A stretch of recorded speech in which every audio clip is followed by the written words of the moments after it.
Welcome to the Maintainable Software Podcast, where we explore the art of improving existing software with seasoned practitioners who have helped organizations overcome the problems often associated with technical debt and legacy code. I'm your host, Robby Russell. On this episode, Arpit Mohan, who is a co-founder and the CTO of Appsmith, which describes itself as an open-source, low-code platform for building internal tools for organizations. Arpit joins us from Bangalore, India.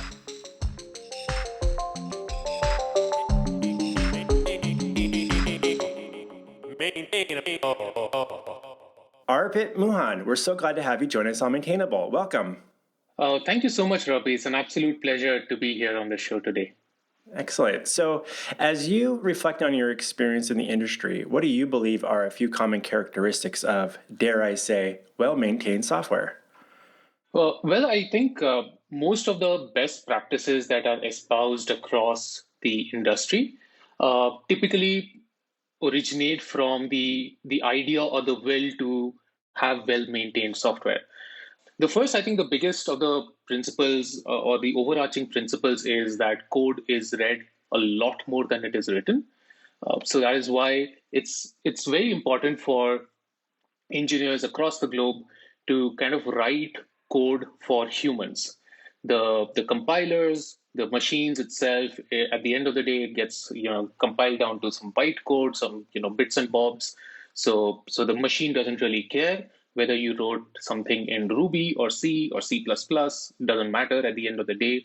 What matters is, were we able to get the point across to the reader 3 months from now, 3 years from now, 30 years from now? And that, I think, is a very overarching principle that then leads to all the other principles that we kind of keep hearing across the board, right? And we hear dry principle or solid, or everybody loves these acronyms in the industry. So there are a lot of these acronyms, but more often than not, they just originate from this very simple idea that write code for humans and not machines. And some of the principles around reading code rather than writing code is a very simple thing, is about like commenting. As your comments, some people believe that good code does not require comments, and I so disagree with that, because great code does require comments, not to explain the what, because the what is explained in the for loop or the while loop that just followed, but to explain the why. Why was this written? What was the context behind it? Were there any constraints that we had to, or the author had to follow at that given point in time? Were they under a strict deadline to deliver that midnight? Maybe production was down. They just introduced a hack to just get everything up. So there's a lot of context that kind of at times goes missing in code comments, and a lot of very often, and I'm guilty of doing this as well, is I've written comments that just say, "Oh, this function does X." Yeah, it clearly does X. I can see that it does X. What it doesn't tell me is, why does it do X? Why? What is the larger picture that we were trying to build? So that's a very little sort of quality of life thing, which kind of leads to just better maintained long-term software. One of the things I'm always curious about with code comments, I come from a world where, the clean code, like Ruby is I work primarily with Ruby, and Ruby is very English-like in a lot of ways, right? And so it's easy to read. At least that's something we like to tell ourselves. But you're right, we don't always understand why things work the way they do when we're looking at some existing code, whether I wrote it in the past or other people, we inherited some projects. So if you had like scenarios where you have little code, but we also have git commit history, hopefully referencing some original story or ticket in some ticketing system that hopefully you still have access to, or where do you find that balance of like, how much why do you advocate for including near, really close to where the code is, versus knowing that there could be some linkage to some other resources that could help explain that, why things are the way they are? So I think personally, I would kind of make that distinction based on how the code is actually being used. For example, if you are the author of, let's say, the Spring framework or the Django framework, and In framework level code, because your code is being used as a library, as a framework by other developers, in those cases, more often than not, you'll see that there is a lot of comments in the code itself, because more often than not, people will just try to go read your source code to try and see what this function really does. So something, there's a function that just does sort. So you just want to very quickly see, what's happening inside the sort. So you want to kind of explain what is happening in sort, or how you're doing it within the code file itself. Yes, obviously, the Spring framework, for example, has a lot of documentation, Git history, etc., associated with it. But in that moment, all that your reader cares about is, oh, how does this really work right now, so that I can get myself unblocked right now. In contrast to this, a lot of SaaS software, for example, which is all closed source and it's proprietary, that particular code is not going to be read by, if you're lucky, it's going to be read by more than like 50 people or 100 people, if you are a successful startup. So in those cases, it's okay to kind of have maybe a little more distributed history across your pull request and your maybe some internal wiki, some documentation, etc. And because you know that all of these resources, will be accessible to the reader or the next developer. And it's also, they have the time and the patience and the financial incentive to actually go hunt for that answer. In the case of you just using, like I said, a framework, there is no real financial or time incentive for your reader to go hunt for all the solutions. The answer better be, two lines above the problematic line of code or on the first result on Stack Overflow. If it's not on either of these two results, the reader will most probably just move on and say, oh, what, I'm going to hack my way around this function, or I'm just not going to use this function, or something to that effect. So I think it leads from how that code is actually going to be used. I think that's a good distinction there, where you're thinking about open source software, and you don't always know how people are going to use it either, right? And so it's like there's a lot of ways that people can use those frameworks. You mentioned Spring or Ruby on Rails or what have you, and yeah, you're right. There's a lot more documentation that's built into the code. It's interesting. I always think back to some of the earliest closed source projects I worked on, where because I was very interested in open source software already, I was trying to follow that sort of documentation approach for our own our client projects. But then, like, quickly that started to feel like a huge time suck in some ways, and I was like, well, how many other people are going to need to see, who needs to generate the automated, fancy-looking documentation in this project just from the code, when we've got test coverage that is hopefully explaining why there's some functionality the way it is. So is there also a distinction there around, you would say, from having why we're doing things? Do you feel like sometimes I guess that kind of speaks to the how in a test, like how this should perform or behave when you're interacting with it? You're talking about explaining the why code is doing what it's doing. At what level is it? Just do you get more macro level, being like, the business is needing us to do this because of X, Y, and Z, and so this is where we're getting into when we're looking at a specific function? Is that too macro level, or where's that fine line there for you? It's obviously a fine line that we as developers will never be able to walk cleanly. We will almost always sort of err on one side or the other at any given point of time in the project or in a given company. Either it'll be too much code or too much comments or too little comments in the code. A good kind of principle or a thumb rule that I typically try to follow is, if a particular piece of code is constantly being refactored, it's constantly being added to or subtracted from, then that means this place needs a lot more comments, because either it's an evolving business need or it's complex. So therefore, more use cases are being, added to it, or for some reason, if that file, that class, etc., is being touched a lot, then that's a great kind of place to, take 5 minutes out, 10 minutes out, and start explaining in a lot more detail why certain things are being written in a certain fashion. In places where it's clearly just an HTTP handler, it's really not doing much. you can maybe sort of get by just saying, hey, this just fetches a list of users for the user management screen. That's it. You don't really need to give a lot more context. So, yeah, so a good sort of thumb rule is start small and sort of land and expand in terms of even with comments, as it is with like features. Because a lot of the comments as well follow another acronym, the Yagni principle, which is you ain't gonna need it. So don't bother writing too much unless you really need to. What sort of documentation would you like to see here? I think is maybe a good, like for your future self as well, like allowing yourself to forget information, so you don't have to keep all this stuff, sitting around in our head for. Yeah. A great example of this is within the AppSmith code base as well.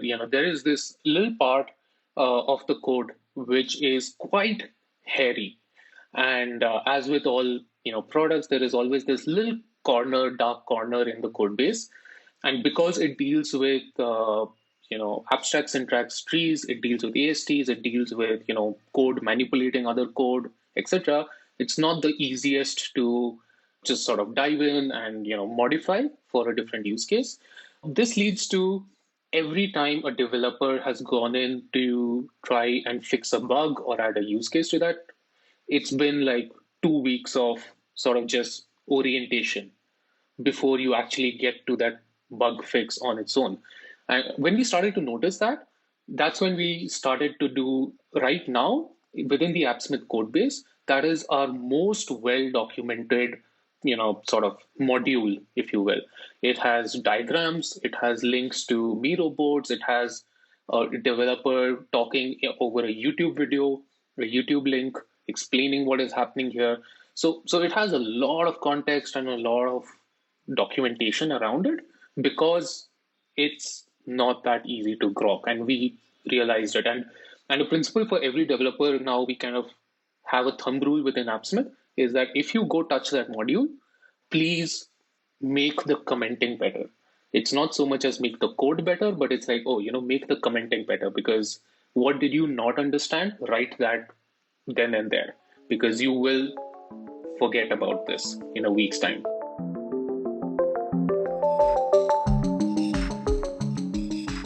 We'll be back with our interview with Arpit in just a moment. Hi, it's me, Robby. I just wanted to take a quick moment to say thank you for making time to listen to the Maintainable Software Podcast. If you're enjoying conversations like this with Arpit, please consider sharing a link amongst your peers on social media, LinkedIn, what have you, and or writing a review on Apple Podcasts to help spread the word. Like, really, it does go a long way, and it's really helpful to see your comments and input. So thank you in advance for doing that. Like, you could do that right now. You could hit pause on this episode and just go like, I'm really enjoying this episode of Maintainable, like on Twitter, like right now. You could do that. Are you following us on Instagram, LinkedIn, TikTok? I think we're doing TikTok soon. Maybe. Anyhow. Also, is there someone you think I should be interviewing on Maintainable? Shoot me an email to Robby with a Y at maintainable.fm and state your case. And now, let's get back to our interview with Arpit Mohan.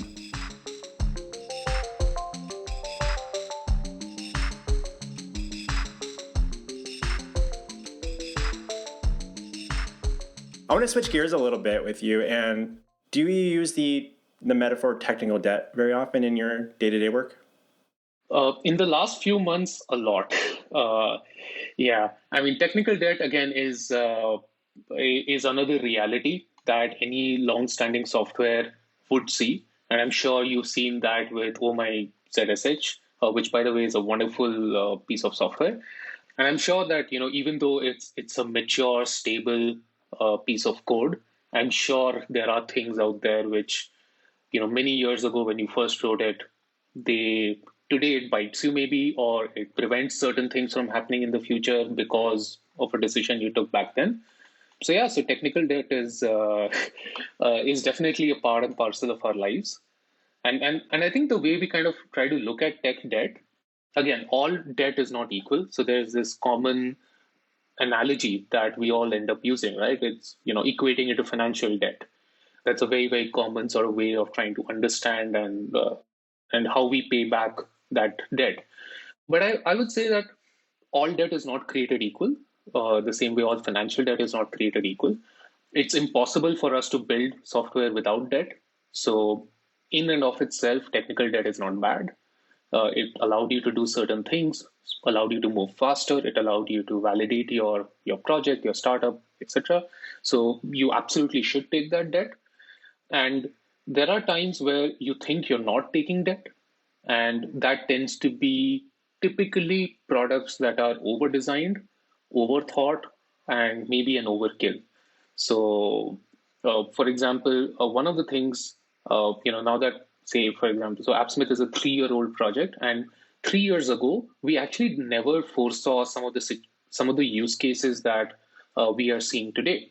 And even if we had sat down and tried to, write with zero tech debt, there was no way, absolutely no way that we would have, dreamt of the situations that we find ourselves in today. And so that kind of leads to a whole discussion that, oh, now we are older, we are wiser, we know a little more about the world. So now if we have to do this, what would we change? How would we improve it? And then we kind of try to pay off that debt as much as possible, as much as like humanely possible, I would say. How does your team go about prioritizing or capturing those ideas? Or is it something that you just kind of instinctively know, or like if you just talk to anyone on the team, like we know those areas, we've talked about it, but do you actually document that anywhere and be like, this is an area we need to come back to at some point, especially if not all technical debt being considered equal?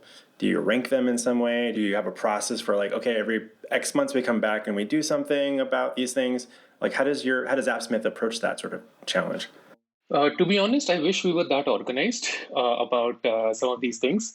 So we have an open running document where every engineer has the liberty and does go, if whatever they think is tech debt, quote unquote, they have the freedom to go add to that list, Excel sheet that we maintain. But in order for us to prioritize whether we are going to answer or sort of pay back some of this debt, depends on a very basic question. Is this preventing us from moving faster? If this module, this class, whatever it is preventing us from adding new features faster, it's preventing us from moving faster, then we pay it off. If not, it's okay for that debt to stay. It's okay for us to maybe just keep doing some maintenance on it, but not really try to modularize it, improve the test coverage, or anything of that nature.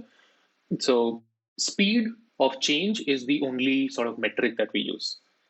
And is that a metric that you often quantify, or is that kind of like a subjective feeling at this point about like it's things are taking longer? How do you kind of feel confident about that?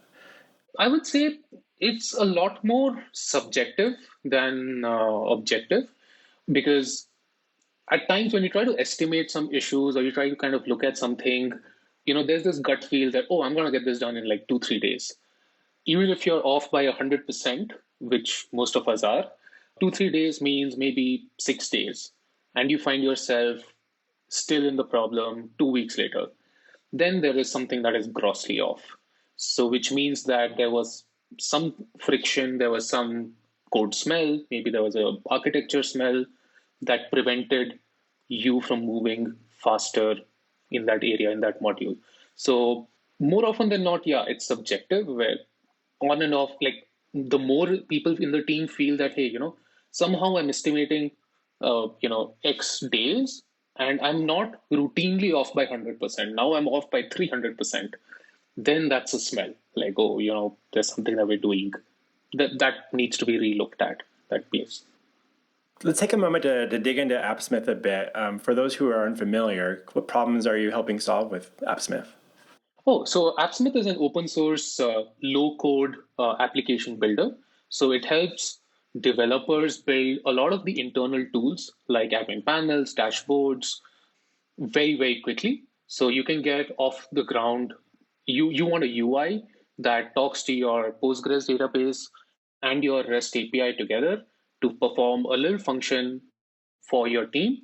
AppSmith can get you up and running in like 5 minutes or so with a fairly decent looking UI. So yeah, so that's what we do, a low code application builder. Is it the sort of thing where you have like a large collection of integrations already available, or is it kind of like you can just connect it to any sort of REST API and kind of work with that? So the way it works is we ship a Docker container. So you just spin up a Docker container on your local machine, on your EC2 instance, Azure VM, wherever you are, inside your own firewall, inside your own VPC. And this Docker container, the AppSmith Docker container, contains the AppSmith engine, which has about 17 or 18 odd database integrations. So you can connect to Postgres, MySQL, Mongo, bunch of other databases. You can connect to REST APIs out of the box, and it has about 40 odd UI widgets as well. So you have tables, buttons, etc. So you can just spin up a Docker container and then literally just start building and say, oh, I want a table over here, a button on the top, and a graph over here, and a form over there, so on and so forth. So you can just wire everything up within the AppSmith engine and deploy your app on your own machine. So it's a web-based or a web-first system right now. We don't do very well on the mobile front yet, but it's a web-based tool shipped as a Docker container. Interesting. So it's more, I think you use an example of maybe building out some like dashboards and maybe like reports, pulling in data from different systems. Sounds like making an assumption there. I haven't played with it yet or looked too deeply into it, but can you also do things like write to APIs and stuff through it? So you can post as well. So it's not just a... Yeah. So while there are, and one of the reasons that we started out with AppSmith was because there were a lot of, I would say, reporting dashboards that were available out there, but not a lot of good systems that wrote back to your database, to your API, to your CRM, etc. So I think AppSmith, where it shines or it does really well, is in operational systems. So if you have you need to build a customer support dashboard or a user management system to authorize your users or something like that. So especially if that data is coming from multiple different sources. So let's say your order information is coming from Salesforce, your user information is coming from Postgres, and your support information is coming from Zendesk. You want to collate all of that, show it on a single dashboard, on the click of a button, go update all three sources of data. So that's where AppSmith really does a lot of the heavy lifting for the developer. So you don't have to code all of this out. A lot of it is just Lego blocks building on top of each other. Interesting. I'm gonna have to play around with that. I'm curious about. We have some, a number of little internal projects we built over the years that do some like data syncing between different services that we use. Like we're consultancy, and so we've got all our time tracking in Harvest, but we also want all of our actual time logging into Jira. So we have like a little piece, some kind of like a little small glue app that transfers that stuff and looks for weird anomalies and lets us know like, hey, you might have logged this time to the wrong client. Can you double check that? Like we have things like that. So yeah, I've always wondered about there's got to be some tools that can do this, so I can, because I'm the one that inherited that project. So every time it has a problem, I got to fix it, and I'm like, we should probably just go look for something else. Yeah, you should definitely check out AppSmith because, like I said, one of the reasons we built it is because so over the past sort of decade or so, I've done multiple startups. So I've seen a lot of these growing teams, and I'm a backend engineer. I do not enjoy HTML, CSS, for that matter, React a lot. Being the co-founder, I was almost always tasked with building all of this stuff out because you want your engineers to be focused on the core, business aspect or the revenue generating aspect. So as a CTO, I would be like, okay, you know what? I'm going to do this. I'll just do this for this other team or that other team. And at one point, I just got tired of building the same stuff, the same app panels again and again and again. So that's why we did AppSmith. If you're thinking, having been on multiple in startup environments, are there takeaways that you've learned, whether it's open source or closed source projects, that you mentioned that's like inevitable that you're going to have technical debt? Are there things where you now would be like, you've learned like, all right, let's not prematurely optimize certain areas of the code base at this point? What are some takeaways that you've had over the years that might be like you would advise like someone starting a new SaaS product or something? Like, don't worry about these. Do you have any quick little things or recommendations you'd have there? Yeah, absolutely. One of the big learnings was the difference in how a lot of B2C products get built versus B2B. At the core of it, you can be like, hey, it's just Facebook and maybe Monday.com. Well, it's the same, developers who are getting hired from here to there and vice versa. It's a similar stack. It's the same, whatever language, product, hosting, etc. But in B2C products, because the speed of change and the uncertainty, or at least this is what I think, the uncertainty is high in terms of product market fit. B2C products invest very little in testing. So if you are doing a product out there and it's a B2C company, it's okay. I mean, you're not the first company that's not going to invest in testing. The reason the adage move fast and break things happened with Facebook was because, yeah, they just needed to move really fast, like really, really fast. On the other hand, B2B companies, they favor a lot more predictability, stability, because maybe the account sizes are larger, you're working in a slightly more professional environment, etc. At that point, if you're building, let's say, Monday.com, please don't go in without testing, because it's going to cost you a lot more in terms of lost revenue, lost time, which you could have caught with testing. So that's the first, like premature testing is one. More often than not, it's actually depends on where you are in this globe, but oftentimes it's actually a little cheaper to have a human run through 50 scenarios than you sit getting a highly paid developer to write 50 scenarios that run on a CI and then etc. So measure the costs and don't do premature optimization on the cost. The other one was around performance. Performance is a big reason for developers or users moving from one product to another, especially in the B2B sort of world, I think. And one of the things that our previous product that we were actually doing a mobile game, very similar to HQ Trivia. At that point, we kind of scaled to about 1 million downloads on the Play Store, 120,000 concurrent users at any point of time during the day. And all of this happened in a span of 4 or 5 months of us launching, going viral, and then eventually saying, hey, we've had enough of it. And one of the things that we learned from, and by the way, this was all like 4 engineers, 2 backend engineers, 2 front-end mobile engineers, and that's it. That was our entire team. And one of the things that we kind of learned from there was problem you don't create is a problem you don't have to solve. Our first iteration of the code was poor is giving it a lot of credit. I would say it was quite bad, because we followed the first principle where we said, just give something out there, ship it, let's see what sticks. It stuck. And then it stuck so hard with our users that it became insanely hard. It was really, really hard for us to kind of keep the lights on, keep adding new features, still maintain stuff, respond to 3,000 emails a day. It was just nightmarish at that point.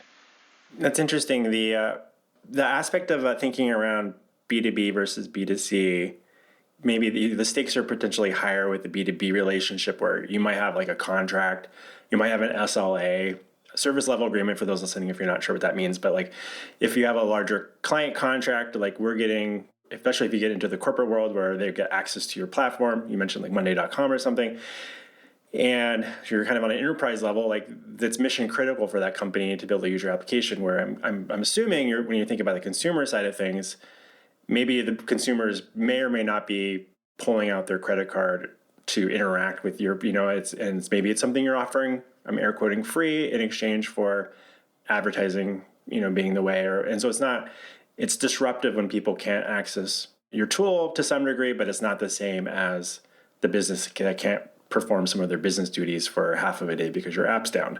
So that's an interesting distinction there. I don't feel like I really thought too much about myself, mainly probably because I'm usually working in the B2B project world, thinking about that scenario where you had like the game and such, and like how quickly it scaled up in users and such. Was that a consumer based? It was a consumer game. Yeah. Do you feel like you would have been able to achieve that level of scale if you had been able to like put more energy ahead of time and like making your future self better off, or did? Oh, absolutely not. Absolutely not. I think what we did at that point, I would probably do it again, because if we had, taken more time to test, to do, all of that, we probably would have missed the boat on user attention, because with consumers, there's almost always like a user attention span that is like constantly moving. and we would have probably missed the boat on, had we taken a more time to kind of ship something of higher quality. But I think what would have done us a world of good. So maintenance is not well maintained software is not just about testing. It's also a lot of some of the principles that you just start out with. For example, performance was a big problem for us. We were running, at that point, we were just throwing hardware at the problem till we actually solved the underlying problems. At one point, we were running about 90 servers. Each of them were 64 GB RAM. How many ever cores we could get with that? We were just bleeding out money at that point. But what would have done us a lot of good was just follow some like basic performance principles. Things like, oh, if you don't have to go outside your heap of memory, don't go. Store it in heap. Don't even go to Redis. Don't even go to your database. Just store it in heap.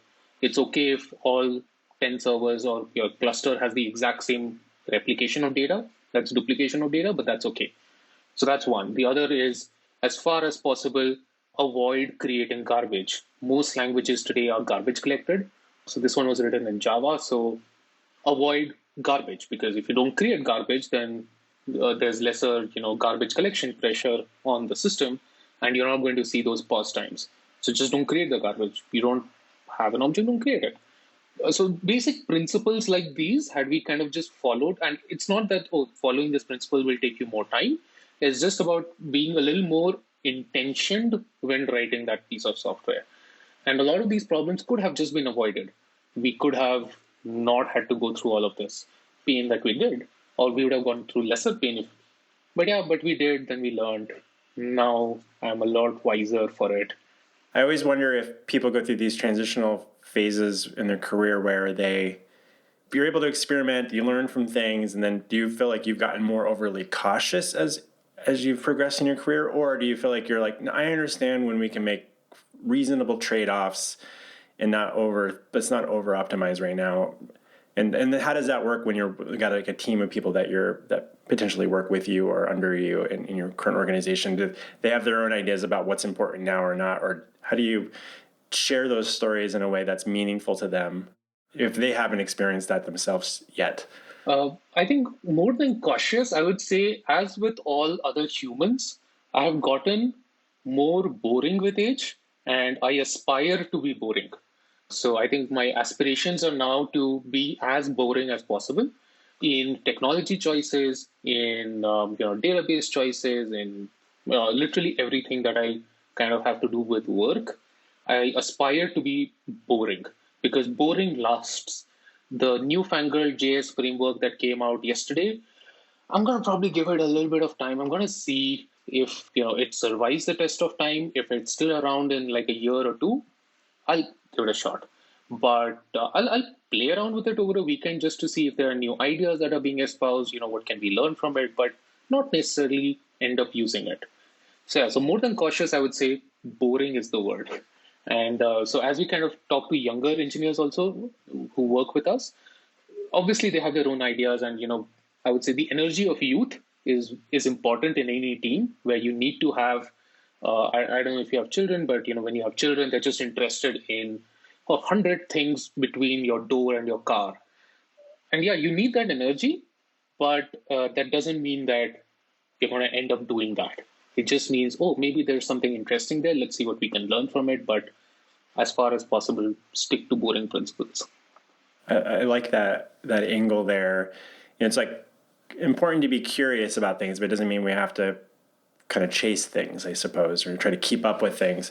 One of the things that I've found over the years with, as we recruit junior people onto our team or have interns come in from time to time, is that there's always this kind of interesting thing where I've had people, say like, oh, well, the technology that my company specializes in, being Ruby on Rails, is like, oh, it's not the hot thing anymore. Aren't you concerned about it? And I'm like, there's a lot of projects out there that was written in Ruby on Rails, and it's an interesting, but they're worried about how their resume is going to look in the future. Like, well, if I just work with this one frame, I'm not working with the new hot framework, I'm not going to be relevant, right? Or I'm going to have the wrong skill set. So they're kind of worried about, the list of languages and frameworks that they can list on their resume. And so And then I know that we have clients that we work with where we've seen that there's like turnover on their team, and they've introduced a lot of different frameworks over the years, and they've got, okay, well, they got their jQuery phase here, they got some React over here, they have some Backbone over here, and there's all these different eras of JavaScript frameworks,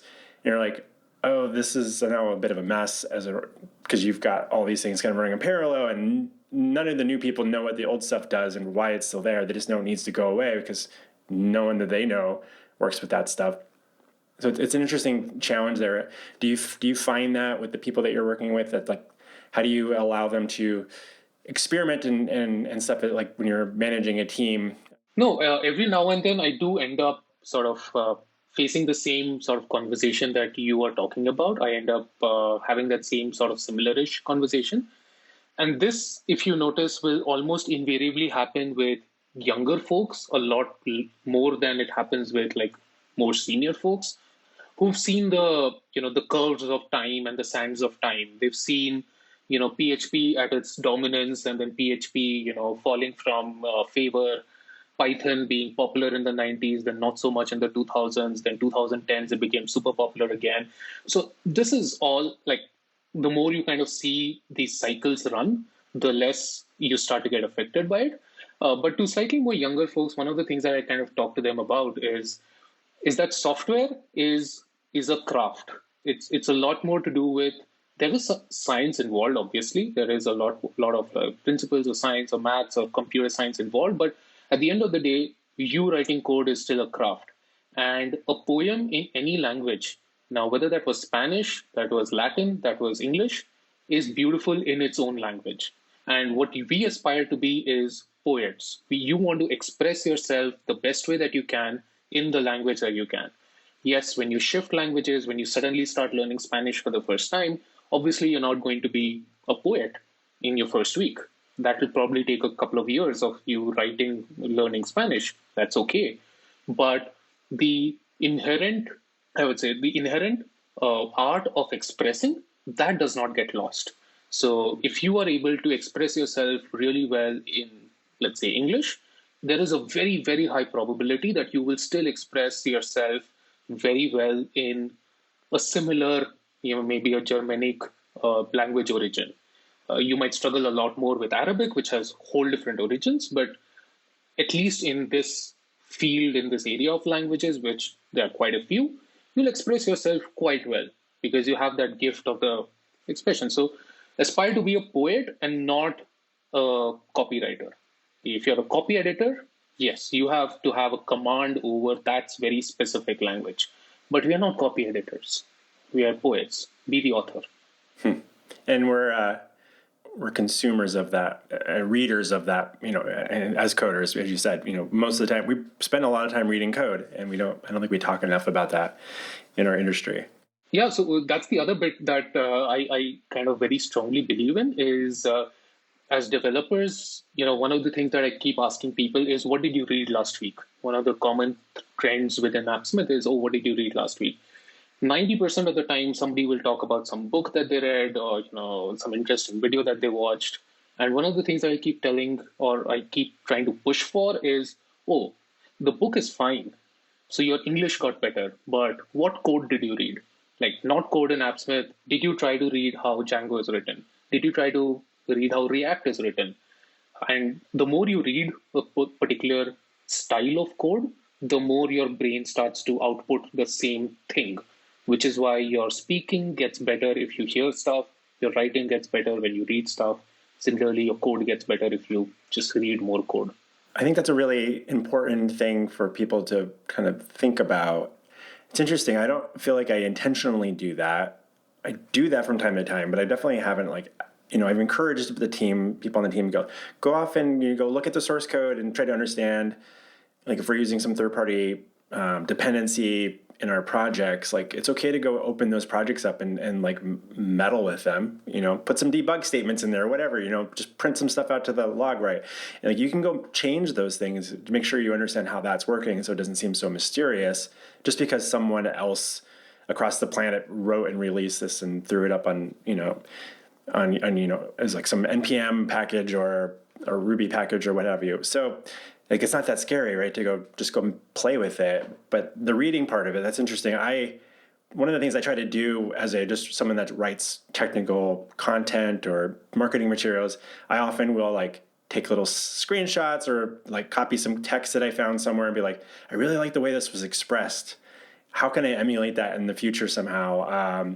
But it's interesting, like thinking about that on from a code, like this is interesting, like how they did some interesting meta programming here.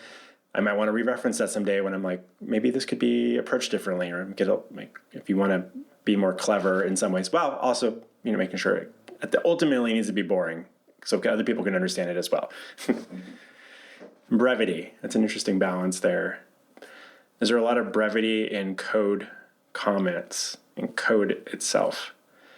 It's kind of like this weird opposite. Like I would say less if I had more time. I forget who's that quote's from, but code is kind of like this thing where sometimes is better because it's not maybe in more lines of code, but more expressive. You're right. Yeah, and that you will see, I think has happened over the last sort of 30, 40 years of the industry is more expressive languages like Ruby on Rails. Like Rails was my first web language. Before that, I'd only worked in C, C++. And to me, the fact that it read like English, it felt like English, meant that for me, it just felt like, I can literally translate my thoughts onto the computer like really quickly without going through a translation cycle with like C. And I think with more expressive languages, this will happen, and I think it's also, I mean, now that you see with slightly more modern languages, where you are no longer telling the computer what to do. Oh, sorry, you're telling the computer what to do, but not how to do it. So C is very, dictatorial in that way, or imperative in the way that it tells the computer how to do what it needs to do. And we are getting, I think, with code there's brevity in the code because we're writing lesser, but we're actually getting a lot more expressive in that brevity, as you said. We're saying one sentence and then it means so much more underneath the hood. It's very, very true. So a couple of quick last questions for you. Let's imagine there's hopefully a few people listening to this episode and they work in a small team. Maybe they've been facing a lot of friction with some of the projects they've needed to work on recently. But they've maybe advocated or felt like they've advocated a few times where to like whoever is making decisions about what they can work on next or what can be prioritized about paying down some technical debt or refactoring something, but they've heard not right now, maybe a few too many times, so they've stopped asking. Do you have any recommendations on how they could approach their next conversation to rather than maybe just go find a new job so somewhere that will let them clean some of those messes up? Do you have any advice that you could offer them? A couple of things. This is a very natural sort of cycle that happens at times in certain teams in certain times. One of the things I have seen work well is paying off technical debt or doing something slightly different need not be a whole project. If you leave the code a little better than you found it. So whatever bug you're fixing, whatever feature you're doing, instead of saying that, hey, it's a 2-day feature, say it's a 4-day feature and spend that little extra time cleaning up your little corner of the world. And the more you kind of do that, so there's an itch that you're scratching. There's that itch about, I want to be, or I want to get better at this. I want to write more maintainable stuff. I'm trying to make it better for the future, et cetera, et cetera. So you're scratching that itch. And the more you kind of do that, then it becomes slightly easier to show other stakeholders, business or technical up the chain, that, the reason that we are able to do this today, 3 months down the line, is because 3 months ago, this is what I did. And then it sort of starts that little bit of that cycle where people start to see the value of, we should do more of this, or we should do more of X or Y or Z.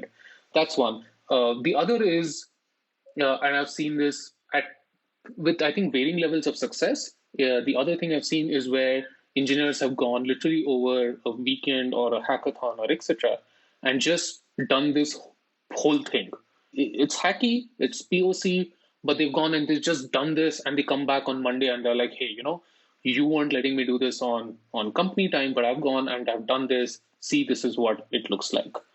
This, I would say, is like varying levels of success depending on why that project wasn't being greenlit before.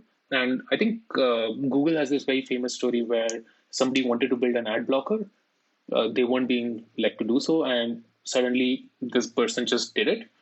He was showing something else to, I think, Larry Page in some meeting, and Larry just commented, "Why am I seeing so many fewer ads? This is so much more pleasant." And he's like, "Yeah, it's that ad blocker that you wouldn't let me write. So I've written it. It's here. It's on my system, and that's why you're having a better experience on Google right now." And yeah, ad blocker was lit like that day for Google. So it's varying levels of success. You might hit gold, or if not, you've learned something over a weekend, I would say. Like, so give it a shot. But don't give up. Like, just don't give up.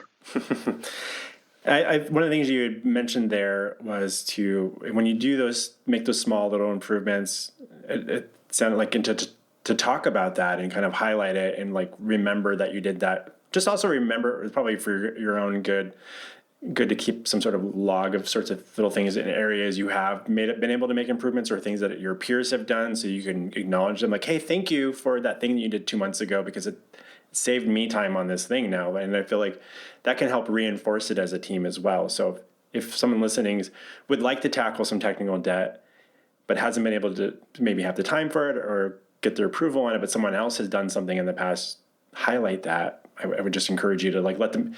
We probably don't share our appreciations with each other enough as a development team. So one of the things that, and this fun little thing I've done, and I've had moderate success, was because we inherit projects sometimes. So there might be projects that someone worked on like years ago, and I can look in the Git log history and I'm like, oh, I think I can find that person and be like, I really like the way this was done. You haven't worked on this project in 7 years, but just want to say thank you. You're making my life easier.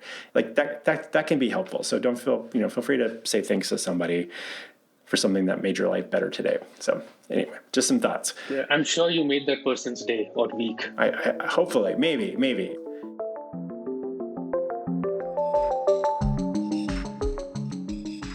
Hi there. We hope you're enjoying this week's episode of Maintainable. While you've been listening, has anyone crossed your mind who might be looking for help with their Ruby on Rails application? Planet Argon, the producer of Maintainable Podcast, would love to meet them. In fact, we've got a pretty sweet referral bonus program set up. If you send someone our way and they sign up for Planet Argon services, we'll give them a $1,000 discount. And your reward? We'll send you $1,000 just for connecting us to the right person. Sounds like a win-win for everyone. Head on over to planetargon.com/referrals for more info. That's planetargon.com/referrals. All right, let's get back to this week's episode.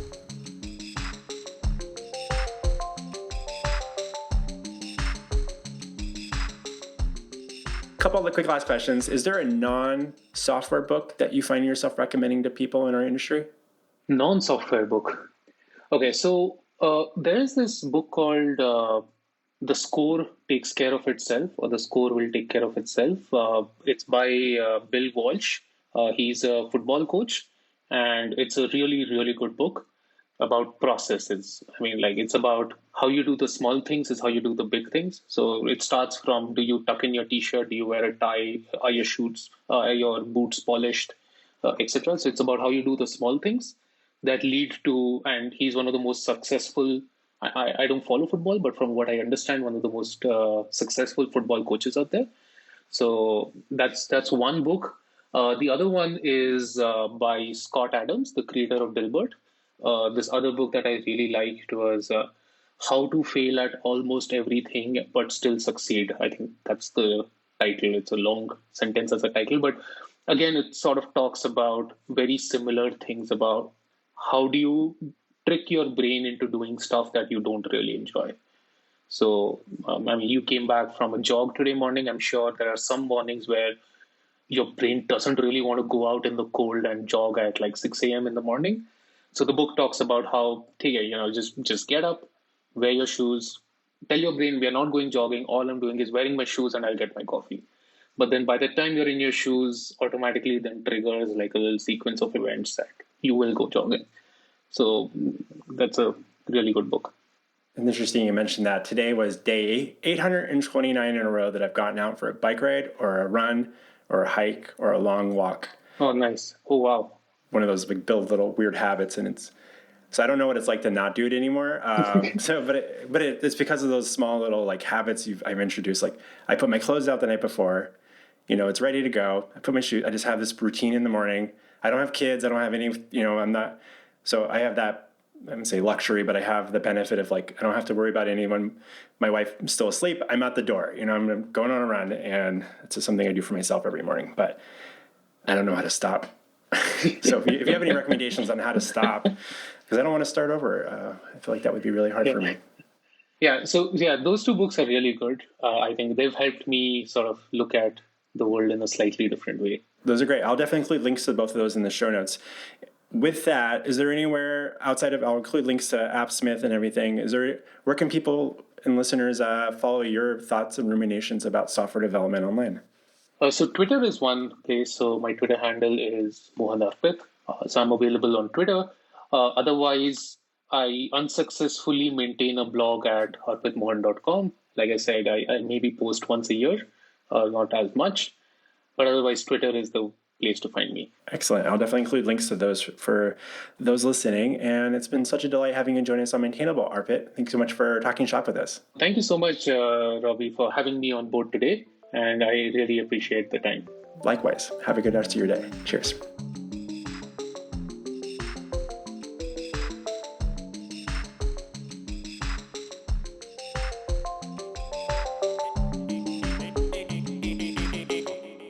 Maintain a